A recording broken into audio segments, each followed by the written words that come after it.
Estamos delante del cuadro titulado Cristo Camino del Calvario. Es un cuadro del siglo XVII, aproximadamente 1650, y atribuido por Manuel Amena, según un artículo que publicó acerca de Carlo Maratta, de unos cuadros que había pintado para una capilla de Roma. Este lo incluye una serie titulada Camino del Calvario, y entonces lo incluye como de Carlo Maratta, 1650. Lo hemos restaurado y ha durado la intervención aproximadamente 3 meses. El estado de conservación era bastante malo, estaba ya intervenido con anterioridad, no recientemente, sobre todo a nivel soporte. Y entonces lo primero que apreciamos al venir a verlo a la capilla, el cuadro estaba totalmente descensado, y luego una serie de arrugas que partían de la parte central por un parche colocado por el reverso, que estaba tirando de la tela totalmente y deformando el soporte. Pero luego ya en el taller vimos que el estado de conservación era peor de lo que parecía. No solamente había por el reverso un parche, sino que había 5 parches ya colocados. 3 estaban puestos como a modo de esparadrapo, con una cola fuerte, bastante densa, que estaba tirando de las fibras de la tela, y entonces habían deformado todo el cuadro. Y al retirar esos parches vimos que pertenecían a quemaduras de velas. No había injerto ni había más que el parche, y luego pintado por el anverso directamente sobre el parche. Presentaba un pasmado generalizado prácticamente del barniz por la presencia de humedad. El barniz estaba aplicado de una manera muy irregular, descolgaba, un tono muy amarillento, y estaba ocultando los tonos de las policromías originales. Y luego también, como estado de conservación un poco alarmante, eran las numerosas pérdidas de pequeño tamaño, pero muy numerosas pérdidas de preparación y película pictórica, también dependiendo de los colores. Era más abundante, por ejemplo, en el azul, y en la zona inferior del cuadro, por la presencia de humedad que en un momento dado ha presentado también el retablo que acoge el cuadro. Por ejemplo, el marco, hablando de la humedad que había en la parte inferior, también estaba muy atacado, con pérdida de capa de dorado y preparación, tenía ataque de insectos xilófagos.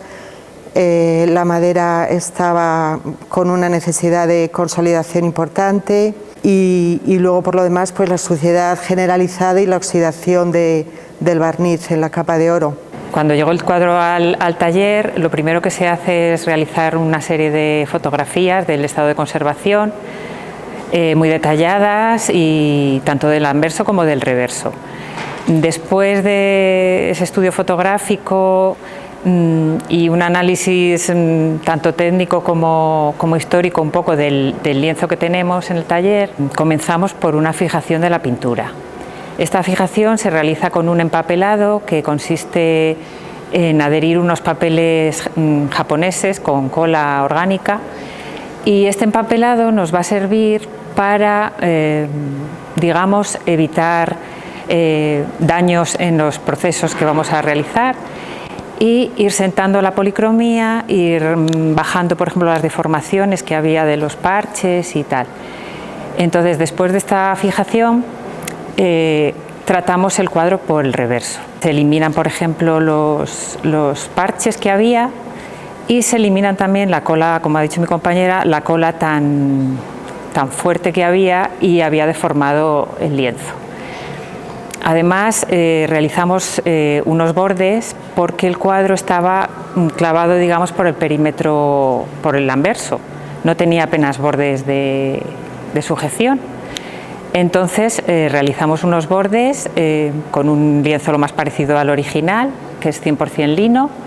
Estos bordes se desflecan, se dan de sí la tela, se moja varias veces, se tensa para, darla de sí, y se adhieren esos bordes desflecados con un adhesivo sintético que es termofundible.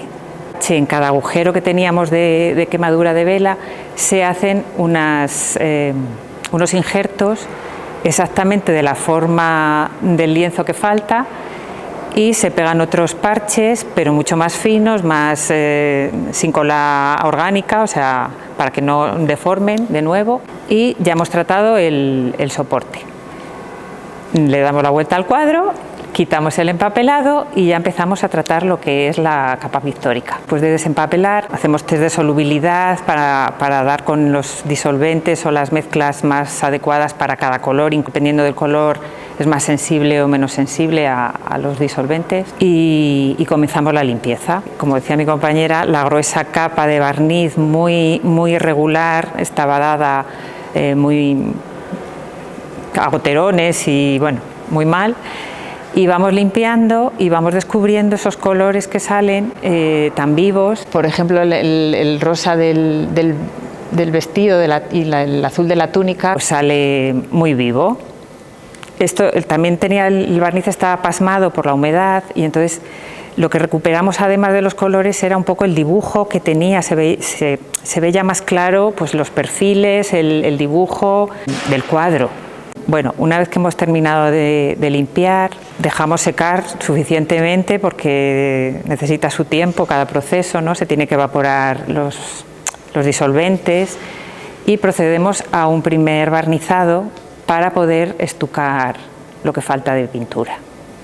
En el caso de los injertos, estucaron también, y todas las pequeñas pérdidas que ya ha dicho Carmina que había por todo el lienzo. Primer retoque con acuarela, y el método es siempre rigatino, a rayitas o a puntitos, y después de un segundo barnizado hemos ajustado esa reintegración con pigmentos al barniz. Hemos terminado el tratamiento con un barnizado a pistola para eliminar en lo posible algún brillo que no nos gustaba tanto, y luego bueno, se ha colocado en un bastidor nuevo con cuñas, porque el anterior estaba muy estropeado, tenía mucha carcoma y no tenía cuñas de tensado. Y el tratamiento del marco ha consistido pues fundamentalmente en consolidar y en tratar el ataque de xilófagos que presentaba, y luego la limpieza del oro y del marmoleado. Al final, bueno, se ha retocado alguna zona concreta del dorado, pero bueno, estaba en bastante buen estado para todo lo que ha sufrido y la cantidad de humedad que ha recibido, pues pensamos que de goteras y... A ver, esta capilla no sabemos, suponemos que la dotó o la realizó algún obispo o alguien que estuvo en Italia, porque tanto los cuadros que hay en los laterales como este de Carlo Marat y el de arriba también son de autores italianos. Entonces fue alguien que se los trajo de Italia. Digamos que yo creo que vinieron un poco todos a la vez, los 4 lienzos. Estos además en concreto eran como de origen napolitano, son diferente soporte, un poco distinto, la trama es mucho más abierta de la tela, y entonces siempre son retos como distintos que te gusta, bueno, ver cómo pintaban también diferentes autores, ¿no? Diferentes escuelas.